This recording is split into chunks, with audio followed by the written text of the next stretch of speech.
Hoje nós temos uma pessoa convidada aqui, um grande irmão, um grande amigo, é, Carlos Eduardo, ele que é do canal Dicas de Livro Católico, né? Então, deixa eu ver se ele tá já podendo falar com a gente aqui. Boa noite, Carlinhos. Boa noite! Boa noite, Raven. Boa noite, Jeslange. Seja Boa noite, bem-vindo, Natália, meu tá me irmão. ouvindo? Muito obrigado, gente. Muito obrigado pelo convite. É um prazer estar com vocês nessa noite maravilhosa que o Senhor preparou para nós. Amém. Amém. Como é que tu estás, homem, com essa pandemia toda aí que tá acontecendo no mundo? Tentando fazer aquilo que Deus nos ensina, né? Tirando de todo mal alguma coisa boa. Então, assim, a Clarinha nasceu, fez um mês agora, então estou muito feliz com isso. Parabéns, viu, meu Estou irmão? aproveitando. Verdade. Obrigado, obrigado. Tentando aproveitar o tempinho livre aí também para trabalhar no apostolado de Dicas de Livros Católicos, lá o Instagram, como você falou aí, já profetizando, tô à véspera de transformar ele num canal, tentando estudar o máximo que eu posso da doutrina da igreja para poder servir os irmãos melhor, passar para eles o conteúdo e, é claro, babando muito minhas duas filhas, minha esposa, família, né? Isso é que é bom, né, Carlinhos? Pois é. É claro que trabalhando também, estou como home office e faz parte da vida. Com certeza. Carlos, para quem está assistindo a gente, tem gente de todo o Brasil assistindo a gente. Fala um pouquinho do teu Instagram, o conceito do teu Instagram, né? Que é o Dicas de Livro Católico.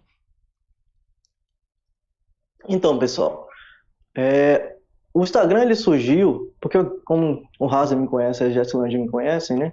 Eu sempre gostei muito de ler. Então, eu não sentia no desejo, eu senti um desejo no meu coração que eu teria que partilhar isso. Eu queria dividir isso, esses livros que eu conhecia sobre a doutrina da nossa igreja, sobre Jesus, sobre Maria e assim vai.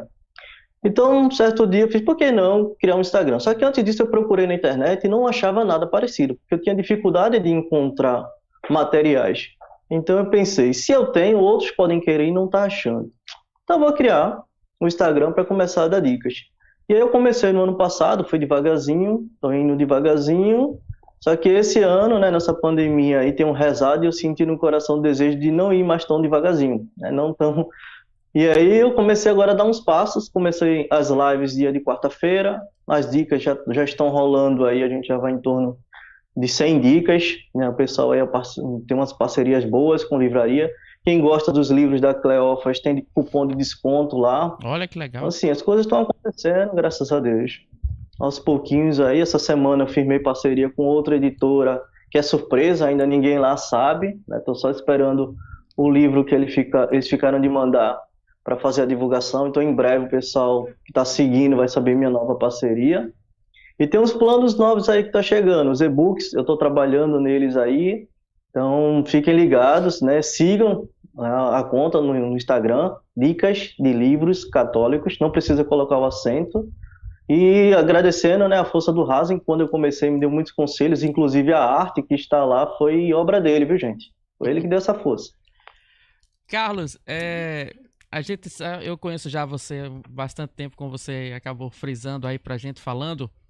É, eu sei que você sempre se aprofundou muito na doutrina católica, né? Na nossa doutrina, na doutrina da igreja.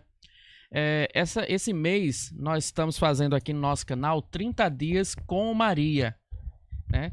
E o que acontece? Nesses últimos dias agora, nós estávamos vindo trazendo títulos de Nossa Senhora que não era tão comum para o povo, né? Por exemplo, vamos lembrar, Lange, alguns títulos de Nossa Senhora que a gente viu aqui, tipo Nossa Senhora de Montserrat, Nossa Senhora das Estrelas, Nossa Senhora da Cabeça. Nossa Senhora da Cabeça, né? Teve o pessoal que ficou assustado aqui com a imagem de Nossa Senhora da Cabeça.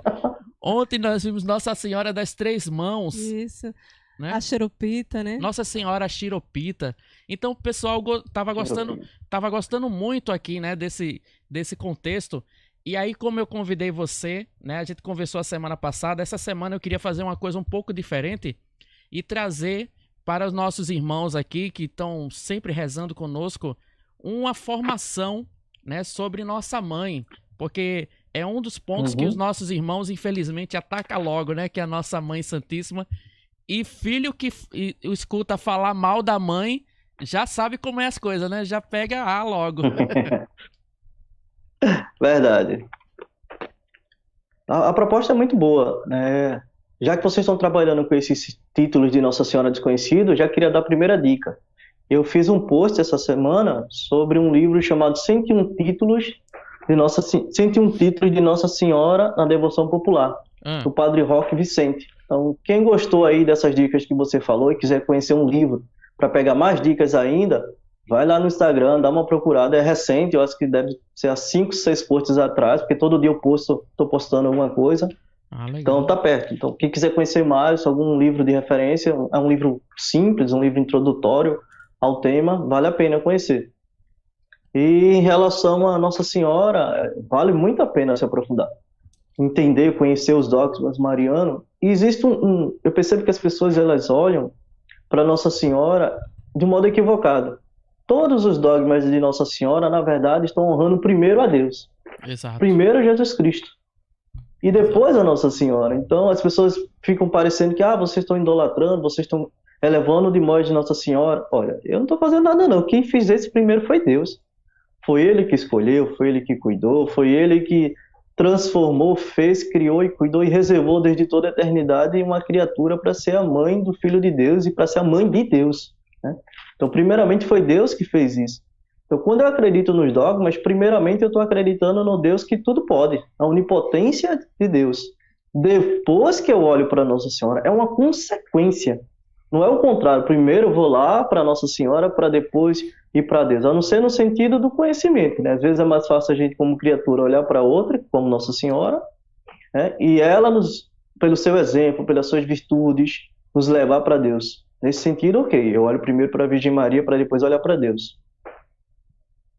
Verdade. Eu sempre estava falando aqui pro pessoal também no nosso texto, de que, por exemplo, no anúncio à Nossa Senhora, né, do nascimento do menino Jesus, quem chama a Nossa Senhora de bem-aventurada não é Gabriel. Gabriel é só o portador da notícia, né? É o próprio Deus que Exatamente. chama ela de bem-aventurada. Exato, exato. E não só o anjo Gabriel vai, né? Tem uma passagem que eu acho muito interessante, que é aquela passagem que Jesus diz assim: quem são meus irmãos, quem são as minhas irmãs? Né? Que são aqueles que fazem a vontade de Deus. E eu já vi os irmãozinhos separados utilizar essa passagem para dizer assim: tá vendo?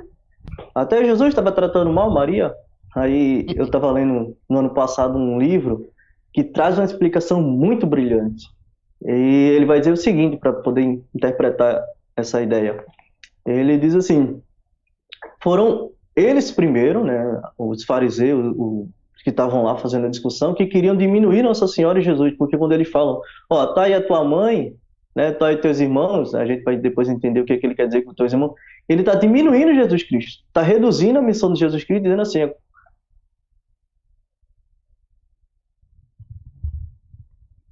Deu uma travada aí no a minha áudio. mãe, tá Carlinhos, me deu uma. ouvindo agora? Agora sim, deu uma travada aí e não... a gente acabou não. Voltou? Voltou. Pronto, voltando à explicação. Então, ele dizia o seguinte, o autor, não, é um livro chamado A Mãe do Senhor, indico muito, é que, na verdade, Jesus estava dizendo o inverso, porque o pessoal, quando vem com essa história de que tá aí tua mãe e teus irmãos, estava diminuindo a missão dele, estava reduzindo Jesus a um simples homem.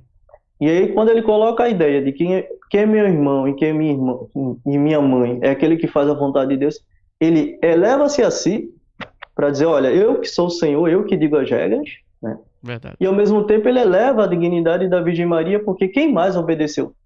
Então, enquanto vocês querem reduzir a minha mãe para um plano terreno, eu vou elevá-la, só por causa da pergunta de vocês, eu vou deixar as coisas mais claras. Só pra deixar mais claro, né? Só para deixar mais claro, já que vocês não estão entendendo. E vale ressaltar que a discussão acontece, né, pelo Evangelho de Marcos. Jesus tinha voltado para casa, né? Então pega para capar, porque uma parte da família de Jesus está achando que ele é louco, aí os fariseus também estão achando que ele é doido, quer prender, tá uma confusão, a casa cheia de gente, aí quando chega Maria e os outros parentes de Jesus. Verdade. Então, meu irmão, traga pra gente então o conhecimento que você preparou pra essa noite aqui. Bem, gente, né? Basicamente, o que a igreja fala sobre Maria, né? Oficialmente, temos 4 dogmas. A igreja proclamou, né, 4 dogmas, ou assumiu como doutrina de fé 4 dogmas, né? É a maternidade divina, né, que é chamada Mãe de Deus, né, a Theotokos. Temos a virgindade perpétua de Nossa Senhora, ela é virgem antes, durante e depois do parto. Temos a Imaculada Conceição, ou seja, no momento que foi concebida, Maria já foi concebida sem um pecado original. E o 4 dogma é a assunção de corpo e alma ao céu. Então, basicamente, a gente tem esses 4 dogmas aí de Nossa Senhora. E aí, a igreja não inventou nada, né? Eu tenho um livro que eu estava lendo, ele vai dizer assim, a igreja, ela é conduzida pelo Espírito, né? Jesus disse que quando o Espírito vir, ele revelará toda a verdade, né? A plena verdade. Então, quer dizer que os apóstolos, como igreja naquele momento, não sabiam toda a verdade. Só depois que o Espírito viesse, ia conduzi-los à plena verdade. Então, a igreja basicamente só vai bebendo desse Espírito, olhando para aquilo que Jesus ensinou e descobrindo as verdades implícitas. Outras são explícitas, como a virgindade, né, que a própria Sagrada Escritura já traz. Mas para a gente entender melhor como a igreja define, como a igreja chega a essas conclusões, a gente precisa entender o seguinte. A igreja ela se fundamenta em um tripé, né? É o magistério, a Sagrada Tradição e a Sagrada Escritura, que é o T maiúsculo, né, formado por esses dois, tradição e escritura. Vou repetir para ficar claro. Magistério, Sagrada Tradição, né, e Sagrada Escritura. É o T maiúsculo desses dois. O que é cada coisa? O magistério é aquilo que a igreja ensina como algo oficial, né, conduzido exatamente por essa promessa, que o Espírito Santo revelará toda a verdade, né, levar todo o pleno conhecimento. Isso é dado aos apóstolos. E os bispos são os sucessores apostólicos. Então, aquilo que o Papa declara, aquilo que os concílios declaram, são essas verdades que o Espírito Santo vai conduzindo. A tradição é aquilo que a gente pode olhar de duas formas. É aquilo que os fiéis sentem, né? Existe uma tradição que é chamada de tradições dos fiéis, e existe aquilo que os santos foram falando ao longo do caminho. Você tem a liturgia, então tem esse outro caminho. E a terceira, a Sagrada Escritura, né? É basicamente a Bíblia. Então a igreja usa esses 3 tripés, esses 3 pés, esse tripé, para poder dizer a gente essa plena verdade que Jesus nos trouxe, que Jesus nos revelou. Então é como, vocês que são músicos vão entender bem a colocação, é como uma música tocada por 3 instrumentos. Para ela ser muito bonita, né, chegar ao ápice, ela tem que ter harmonia desses 3 tripés. Por que eu estou falando isso? Porque quando a gente olha para a Escritura, a gente acaba também olhando para a tradição oral e para o magistério. E cada um vai se interligando. E é nisso que vai nos ensinando os dogmas marianos. Então, como eu falei, são 4 dogmas. Vou usar a sequência cronológica das definições dos dogmas, vamos assim dizer, para a gente entender melhor o que é cada dogma. O primeiro dogma, declarado pela Igreja em 431, no Concílio de Éfeso, é o Theotokos, né? Uma expressão utilizada pelos gregos para designar, do ponto de vista pagão, a mãe de uma divindade, né? Então, a Igreja se apropria desse termo, diz, deixa eu elevar a dignidade desse termo para a maneira adequada, né? A mãe de Deus.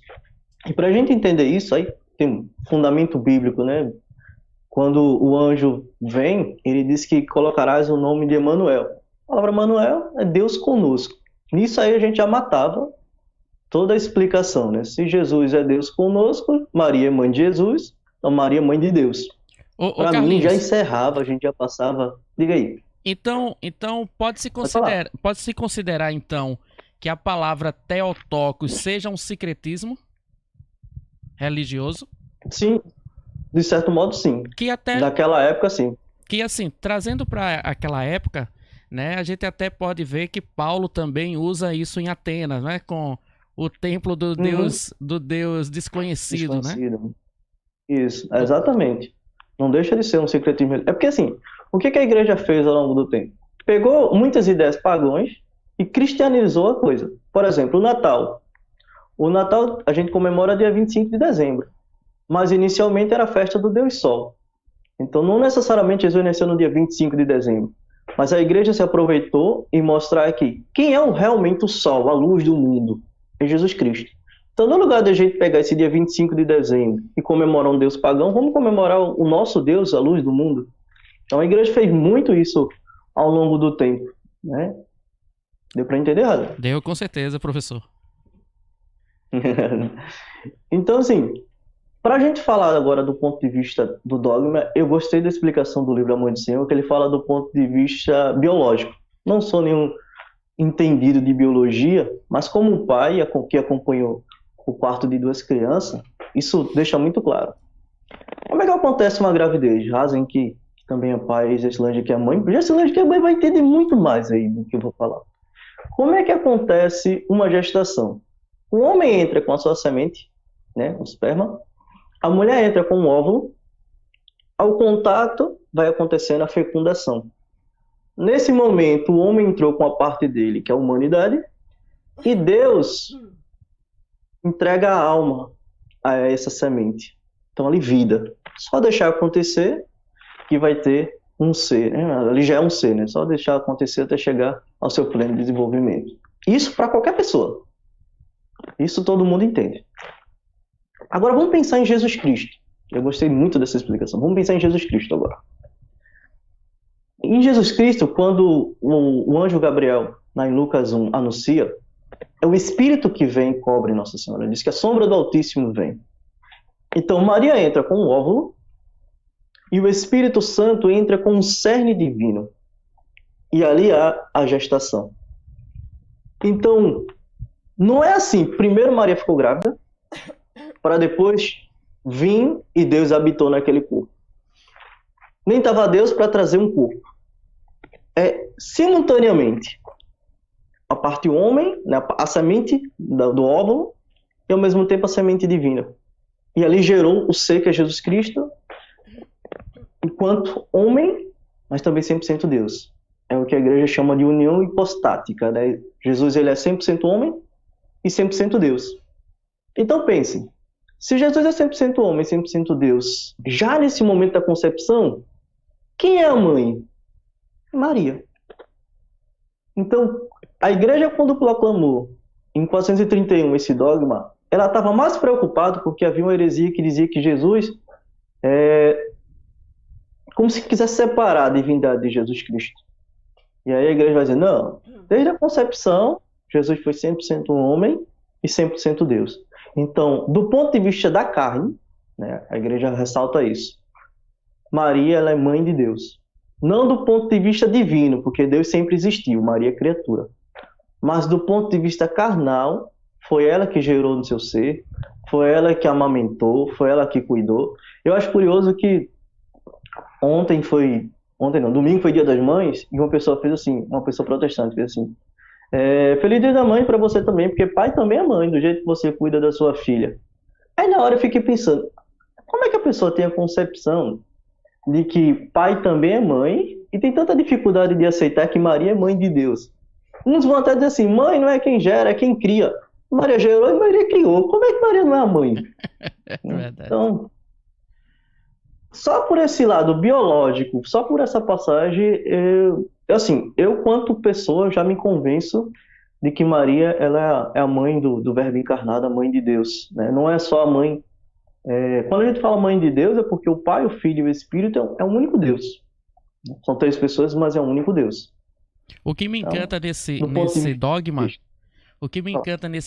é que Maria acabou tendo esse título, né, de Theotokos, mãe de Deus, por causa de uma heresia que se tinha do seu filho, né? Não era nem com ela, né? A conversa, né? A treta não era com ela, não. Como diz, a treta nem era com ela, né? Tinha um pessoal que queria, como você bem disse, separar, né, o Cristo homem do Cristo Deus, do Jesus homem do Jesus Deus. Então, a igreja, para colocar uma pedra nesse assunto, vai dizer, não, ele é verdadeiramente Deus e verdadeiro homem. Se ele é verdadeiramente Deus e homem, então Maria também é a mãe de Deus, né? Verdade. Quem tiver curiosidade, procura no Google. A declaração é muito bonita. Coloca lá dogma, mãe de Deus, concílio de Éfesos. É isso. Muito bonita a declaração oficial. Exato. Muito, muito bonita não mesmo. Exato. E você vai perceber que ela começa falando de Jesus Cristo, para depois, no fim, que fala de Maria. Exato. Carlinho, deixa eu só fazer um parêntese aqui, falar para o pessoal que está aqui na nossa live, que se você quiser também tirar uma dúvida, né, falar alguma coisa, vocês fiquem à vontade aqui. Estamos numa grande família, né? Agradecer mais uma vez o Carlos que está aqui conosco nessa noite, trazendo esse conhecimento para todos nós. Então, olha, o Alex, a Leninha tá dizendo aqui que sabe as palavras essas aqui que você estava nos falando agora, viu? A Catarina tá dizendo, boa noite, Carlos, seja bem-vindo à nossa live, que o Senhor abençoe sempre você e sua família. Amém. A Você também. Dona Socorro tá dizendo aqui, que palavra linda, bem-aventurada a Ave Maria, cheia de graça. Amém. Pode continuar, Carlos. E assim, alguém falou assim, sabe as palavras são minhas, não são da igreja, viu, gente? Exato, a igreja que é sábia, né? A igreja que é sábia, eu sou só um cara que gosta de ler e passar para vocês, né? Se aprofundem naquilo que a igreja ensina, a igreja é muito sábia, a igreja é mãe. É verdade. Eu gosto, só para encerrar essa parte do dogma, o que implica Maria ser mãe de Deus do ponto de vista para a gente, né, como cristão? Primeiro que, se ela é mãe de Jesus como mãe de Deus, Jesus é a cabeça da igreja. Então, não existe um corpo que só tem a cabeça. Então, se ela é a mãe da cabeça, ela tem que ser a mãe do corpo. Então, Maria, como mãe da igreja, né, ela tem que ser mãe do corpo místico também de Cristo. Então, somos nós os seus filhos. A gente vê isso como fundamento bíblico quando Jesus está no pé da cruz, entrega a João a Maria e Maria a João. Amém. Vão dizer assim, mas Maria tem outros filhos. Se tivesse outros filhos, não te entregue a João, né? Te entregue aos outros filhos, né? Mas enfim, isso aí já é o próximo dogma. Então, a gente percebe que Maria agora ela se coloca. Primeiro ela tinha só a missão, só o modo de falar, né? Já é muita coisa, de cuidar de Jesus. Quando ela assume a missão de cuidar da igreja, né, a pessoa de João, ela está dando um exemplo de humildade e dizer assim, eu estou disposta 100% a fazer aquilo que Jesus quiser. Então, é um convite ao nosso coração também estar disposto 100% a abraçar as missões que Jesus nos convidar, Jesus nos chamar. Nós estamos abertos ao exemplo da Virgem Maria, com esse dogma da Mãe de Deus. Amém. Pronto, vamos passar para o segundo dogma, então. Vamos embora. Espero que todo mundo tenha entendido. E, pessoal, como o Racing falou, qualquer coisa pode perguntar, né? Eu sou um curioso, gosto de ler, não sou nenhum mariólogo, mas a gente vai se ajudando aí. O próximo dogma, né, é o da Sempre Virgem Maria. Esse é mais treteiro, né? Tem uns textos bíblicos que, se a gente não junta o magistério e a tradição, causa confusão, como alguns irmãozinhos protestantes fazem, né? Então, o que significa, né? Tem um termo até grego, é deipara, que é sempre virgem, né? Significa que Maria foi virgem antes, durante e depois do parto. Antes do parto é mais aceitável, porque desde Isaías já dizia que o Senhor daria um sinal e uma virgem iria conceber, né? Então, Mateus também vai falar dessa virgem. Lucas traz na anunciação do anjo, né, a pergunta de Maria, como isso será feito se eu não conheço homem algum? Então, do ponto de vista antes, é tranquilo, né, do ponto de vista do fundamento bíblico. Do ponto de vista científico, causa confusão. A gente só olhando e acreditando que Deus tudo pode. Como eu falei no início, aquilo que Deus fez em Maria só ressalta como Deus é poderoso. E as outras duas partes, né? Agora vamos falar do durante. Sabe que é uma situação meio delicada. Como é que você consegue, vamos usar um termo aqui, parir, entre aspas, né? Gerar, né? Conceber uma criança no sentido de colocar ele ao mundo e continuar virgem. Esse é um lado complicado. Então, não tem um texto explícito dizendo isso. Mas existem diversos textos no Antigo Testamento. Uma coisa que a gente precisa entender é que toda mulher virtuosa do Antigo Testamento é prefiguração de Maria. Então, existem prefigurações no Antigo Testamento que dá-nos a entender que Maria, esses dogmas marianos, né?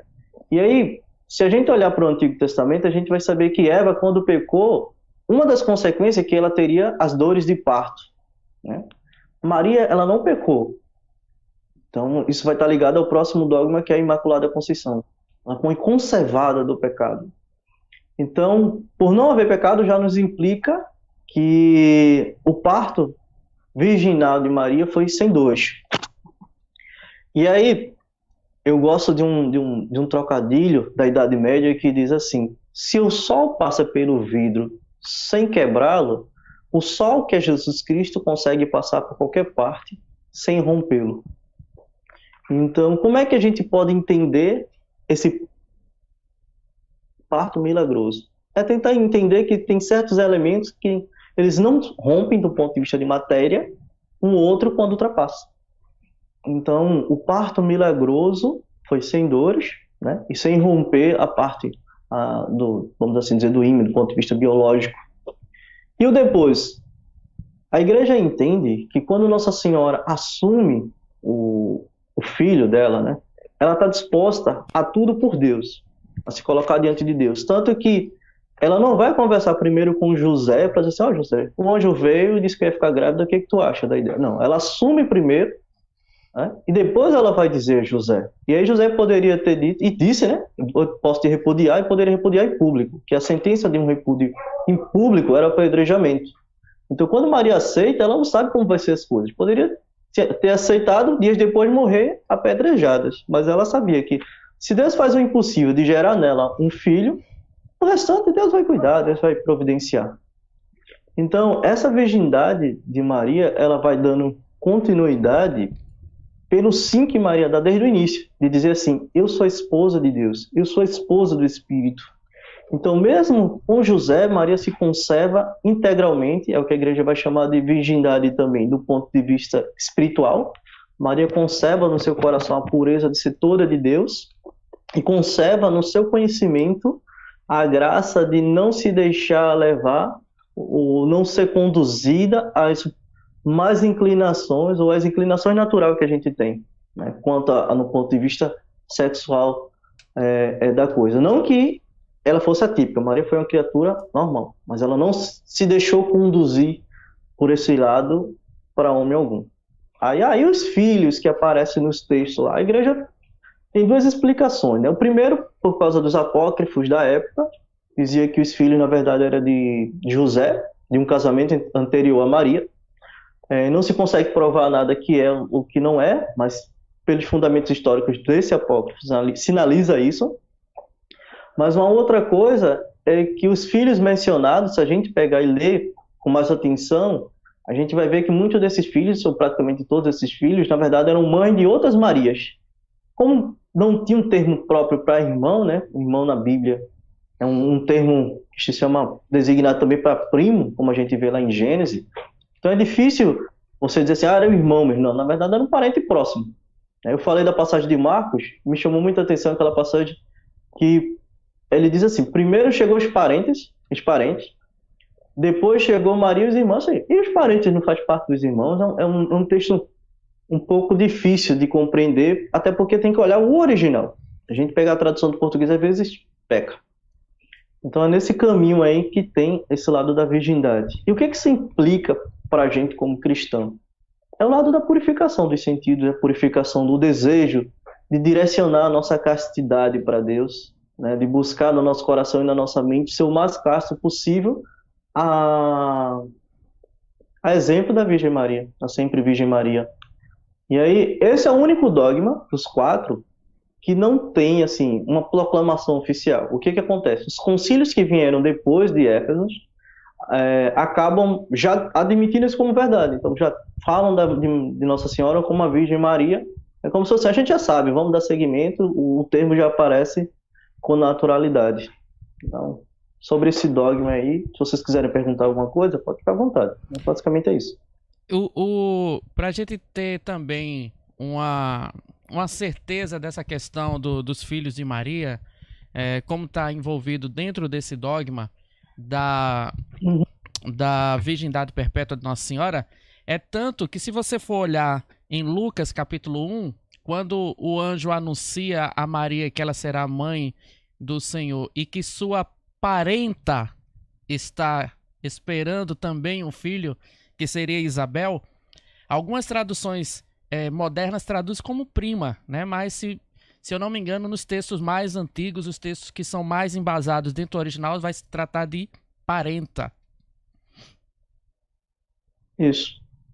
Né, dependendo da tradução, Porque é muito difícil você ter esse termo exato, né? Quem estuda um pouquinho esse lado aí sabe que as traduções é meio complicado. Vou dar um exemplo prático, né? Vamos tentar traduzir alguma coisa do grego para o português, ou vice-versa. A gente tem no português a palavra amor. No máximo que a gente tem de diferente é caridade. No grego a gente tem amor ágape, a gente tem amor filho e amor eros. São três palavras distintas para designar amor. O amor ágape é o amor de Deus, o amor filho é o amor entre amigos, e o amor eros é o amor amante, né, de mulher e esposo, de esposa e sua mulher. Então são três palavras distintas para designar a mesma coisa. No português é pobre, a gente chama de amor e acabou-se. Então é difícil a gente... Eu sempre costumo usar esse exemplo também, porque muita gente diz assim, o português é uma das línguas mais difíceis do mundo, né? Pensando, talvez seja pela sua... Talvez seja até por isso, né, Carlos? Porque tem palavras que em outro idioma ele vai ter um outro significado e a gente acaba ficando meio empobrecido a língua, né? Usando também para outros sentimentos que não é aquele original no qual a gente quer expressar. Um exemplo prático. A tradução normalmente traz como cheia de graça. Não é cheia de graça. A gente pegar o termo em latim, que já é uma tradução, né, do original, a gente vai ver ali plena, gratia plena, ou seja, cheio. Se você disser assim, dá um copo de água cheio, a pessoa traz um copo faltando um dedo, 2 dedos, tá cheio. Você admite que tá cheio. Pleno já é uma água transbordando do copo, já está balançando, assim você já traz com muita dificuldade porque o copo está balançando. Então Maria era cheia da graça? Não, a Maria era plena, repleta, transbordante da graça de Deus. É assim que o anjo, em nome de Deus, vai falar. Deus, então é o próprio Deus falando com ela. É verdade. Olha, a Leninha está dizendo aqui, ó, é maravilhoso ser da igreja fundada por Jesus Cristo, que é a Igreja Católica Apostólica Romana, e ter muito o que aprender com uma igreja tão sábia. Amo a minha igreja. E diz também assim, o interessante é que essa mulher, Mãe Maria, em todos os momentos não se engrandeceu, mas guardou tudo em seu coração. Edjane, minha coordenadora, está aqui, ela diz, boa noite, eu estava na reunião, não tem problema não, Cord, seja bem-vinda. Dona Socorro, ela diz, os outros filhos de Maria somos todos nós, porque ela é a nossa mãe. Olha aí, Dona Socorro. Entendeu o espírito da coisa. Leninha tá dizendo assim, falar de Maria nos lembra o hino do Padre Antônio Maria, porque amo Maria, perguntou um dia alguém, devo querer amar aquela a quem Deus ama também. E o Cliver tá dizendo aqui, o Cliver é lá de Lagoa Seca, na Paraíba, tá aqui conosco. Ele diz, Carlinho, você pode me indicar aí depois um livro sobre a doutrina da igreja? Bastante. Entra lá no Instagram, Dicas de Livro Católico, tem um monte já. Se você quiser conversar no direct, pode falar lá, meu querido, que a gente bate um papo. Dicas de livros católicos, não é isso, Carlos? Isso, exatamente. Isso. Vamos lá, pode continuar, professor. Pronto. Então, assim, esses dois dogmas estão ligados, foram definidos, assim, proclamados no Oriente. Os outros dois dogmas da Imaculada Conceição e da Assunção da Virgem Maria já é do Ocidente. Já não é mais um concílio, agora são os papas, né? Em 1854, né, o Papa Pio IX declarou a Imaculada Conceição. Em 1950, o Papa Pio XII, dois Pio ainda, declarou a Assunção de Nossa Senhora. Vamos tentar entender o que isso significa. Né? Então quer dizer que a Igreja Ortodoxa ela não reconhece esses dois últimos dogmas? Agora, eu não tenho certeza absoluta, mas eu acredito que não. Certo. Acho que os dois primeiros, com certeza, os dois últimos, não. Tenho certeza absoluta que o último, não. Aí eu estou meio na dúvida agora da Imaculada Conceição, que eu nunca pesquisei. Porque foram decididos em concílio, né? Os dois primeiros, né? Os dois, como você explicou bem, os dois últimos não. Foram os papas que decretaram, né? Exato. Okay. Mas vale ressaltar que os dois papas decretam. Eu achei muito legal. Eu li os documentos, né? Deixa eu pegar aqui, só para pegar a fila, viu? Da Imaculada Conceição é o documento Inefabilis Deus, né? Deus inefável, né? E o da Assunção é Munificentíssimos Deus, né? E aí, lendo esses dois documentos, eu percebi como a igreja é sábia. Porque primeiro, como eu falei, a gente se baseia em no tripé, né? Magistério, tradição Escrita e tradição oral. E aí na tradição oral, a gente também tem o sentimento dos fiéis. Então, o dogma para ser proclamado da Imaculada Conceição começa no coração dos fiéis.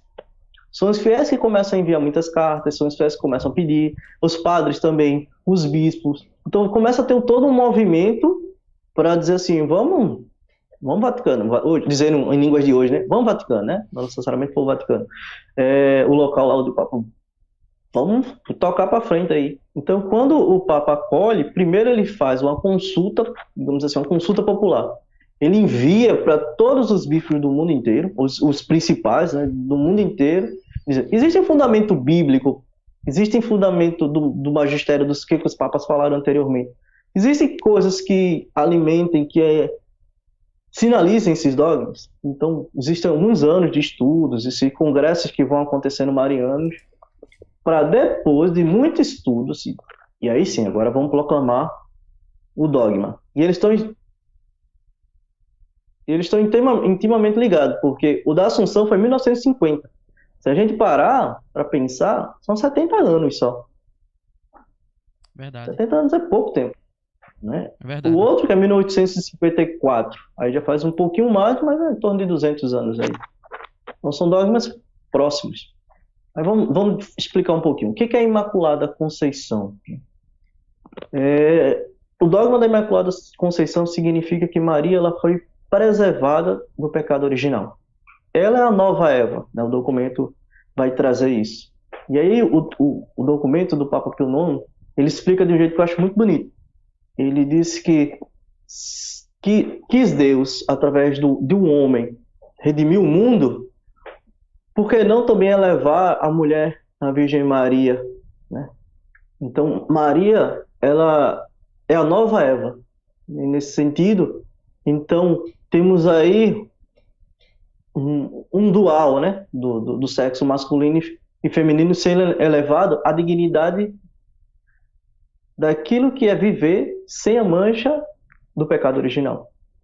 Agora, vale ressaltar, né, o documento vai dizer, por meio dos méritos de Cristo.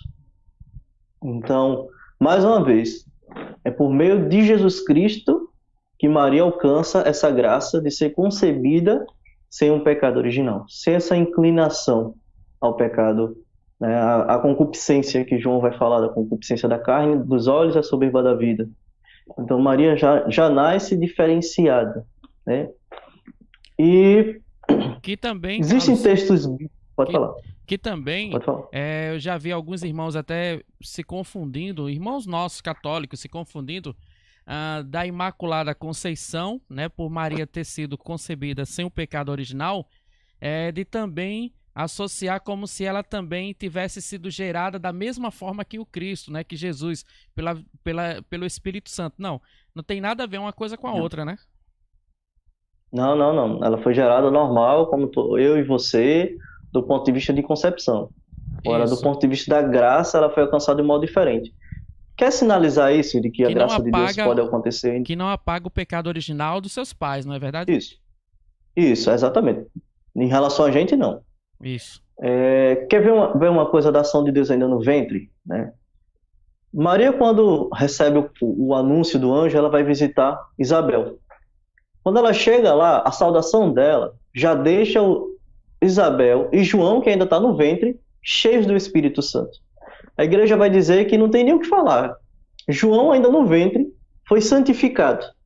Então, a canonização de todos os outros santos normalmente acontece assim. Ele morre, passa um tempo, tem um processo, né, de beatificação e canonização, e depois santo. João não. João não tinha nem nascido, ainda estava no ventre. E Jesus, né, vai derramar seu Espírito na ação de Deus para João já ser santificado no ventre. Se João, que foi só o precursor, foi santificado no ventre, imagina a mãe de Deus. É verdade. Então, assim, a gente tem que olhar a Bíblia como um todo. Às vezes a pessoa faz, e esse texto aqui? Aí quer pegar um trecho e entender. Não, um texto é pretexto, né? Pega o texto como um todo. Se a gente olha a Bíblia como um todo, como a igreja olha, e ainda associada à tradição escrita, ao magistério e à tradição oral, a gente consegue chegar a essa compreensão. Aí fora que, durante todos os outros séculos, né? A igreja busca, aí ora, olha, a liturgia falou alguma coisa a respeito disso? Falou, sinalizou a favor disso. O que a patrística, né, que são os primeiros padres da igreja, os apóstolos, aquele, falavam, sinalizar a favor, sinaliza. Se nada sinaliza contra e tudo sinaliza a favor, então tá ok. Bola pra frente, vamos proclamar o dogma. É verdade. Deixa eu só dar uma cutucada aqui no nosso pessoal nos comentários aqui.